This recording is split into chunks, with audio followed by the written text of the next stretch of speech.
calling privileges is done to allow or to prevent access for any certain users or for any destinations.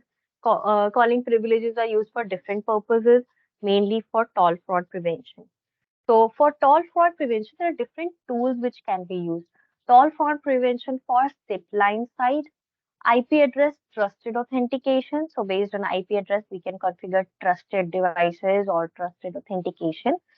Direct inward dial for incoming ISDN calls, class of restriction, call blocking based on date and time after our toll bar. So like time schedules, we can configure block based on those time schedules that we saw earlier also. So these are some different tools that can help to prevent toll fraud. So here we can see an overview of calling privileges. We have an executive, we have employee, and a lobby phone. These are the three phones for which we have to set different calling privileges. For the executive, we want the calling permissions for site 1. We have a site 1, site 2, site 3, three sites. So for executive, we want site 1, site 2, site 3, all the access. Whereas for employee, we want site 1 and site 2 access only and not site 3. For lobby, we want only site 1 access and no site 2 and 3. And here, site 3, we do not want to access. So we can configure CSS based on these.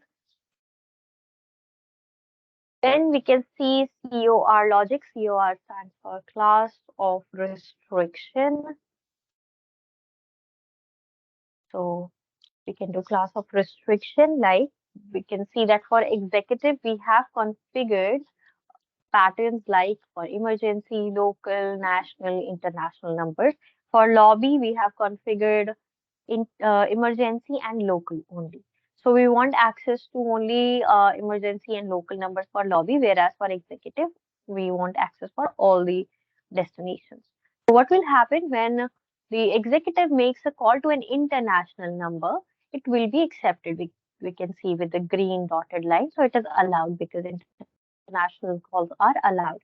Whereas for the lobby phone, if it makes an international call, it will be blocked as it does not allow the international calls. That are the individual class of restrictions we can configure.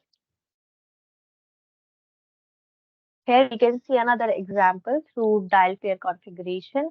We can set the destination pattern. So only the destination patterns that we have configured will be allowed for the outgoing calls. We can configure class of restriction through command line on the CUCME with these commands: COR outgoing international call, port number, this is the port for signaling. So here we can see for executive, employee, and lobby. Now we have three class of restriction implementation for three members. So for executive, all calls are allowed. Employee, emergency, local, and national calls are allowed only. And for lobby, emergency and local calls are allowed. So we have an outgoing class of restriction list, which is this. Then the class of restriction international is included in executive only, and the call is routed. So if an executive makes an international call, it will be allowed.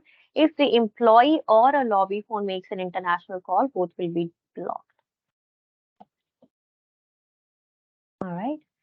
Then class of restriction international is not included. Okay, that is the same for employee and lobby. So the calls are blocked. International long distance service provider, that will be for the outgoing calls. So depending on the service provider, it will take action, and we can implement class of restriction to make outbound calls that we will see in the lab. We will configure these class of restrictions for different users, different set of permissions, that is calling privileges.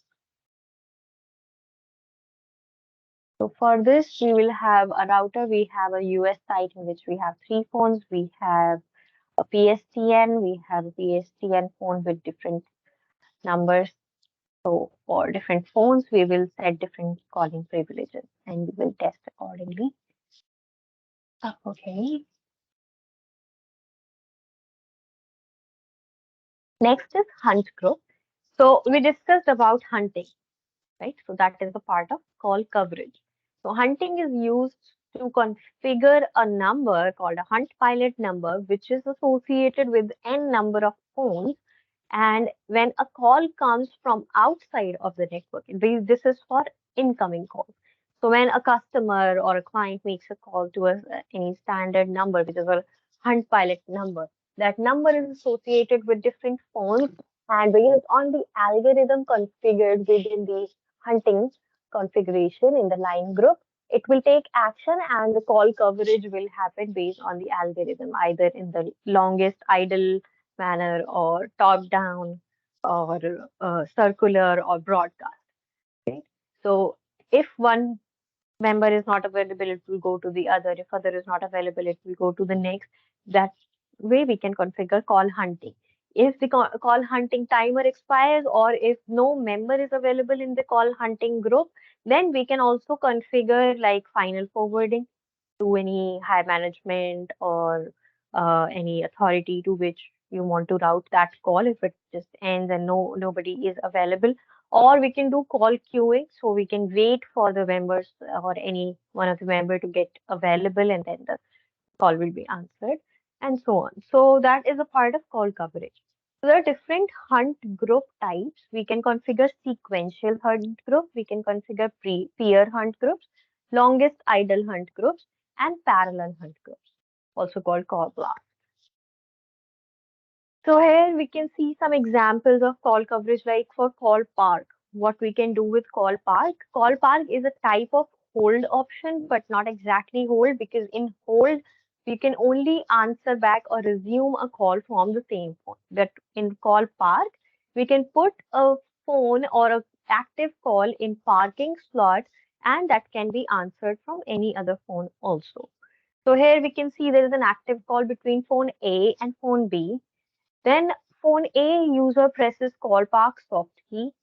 CUCM assigns the call park number, which we have pre-assigned in the configuration.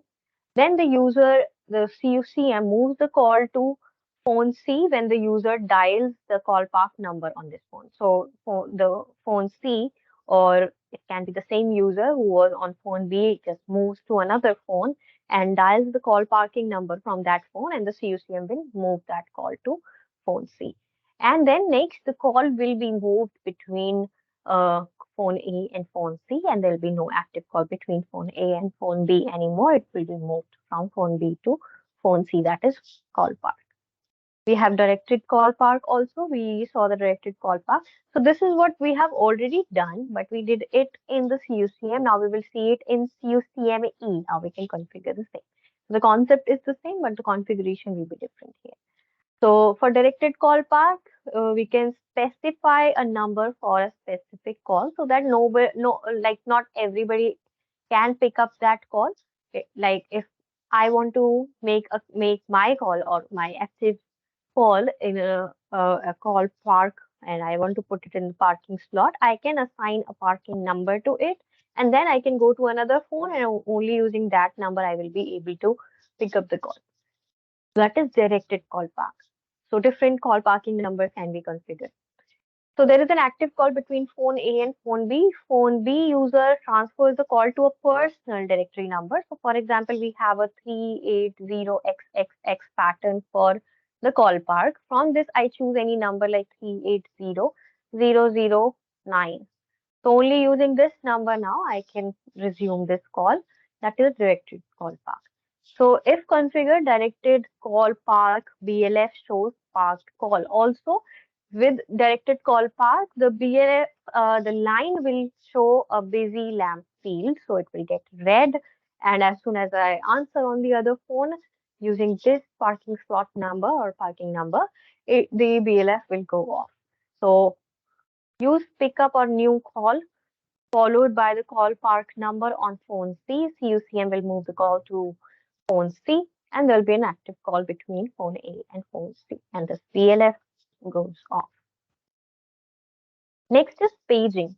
Now paging is one of the calling feature which is not similar to parking or group pickup or anything. Paging is like an announcement. This is used for announcement. So for example, in the flights, we see. It is a one-way communication. So when they have to make any announcements, they do not want our acknowledgement for that, right? So it is a one-way communication. So what happens in this case? A group of users are a part of a paging group or for the announcement. So if any announcement needs to be made from a one-way communication, it can be made. So let's say this is a paging originator, which is like, for example, the pilot or any crew member. And these are the customers, the passengers, and all their phones or screens are associated with the paging originator. So when the originator wants to make an announcement, it will go to all the associated customer devices without any acknowledgement required from the other side. So the user places a call to the number 1001, which is associated with the paging DN number 1. The user places a call to number 1002, which is also associated with the paging DN2. And the user places a call to the number 1003, which is associated with group 1 and 2. Now, either this can be done or we can configure a paging number and associate that with different numbers of DNs or different DNs. So we can configure paging groups, for example, right? Also, we can segregate if we do not want all the users to be in the same paging group. Let's say we want one group for the crew members only and other for the customers. We can do that as well. So we can configure different paging groups.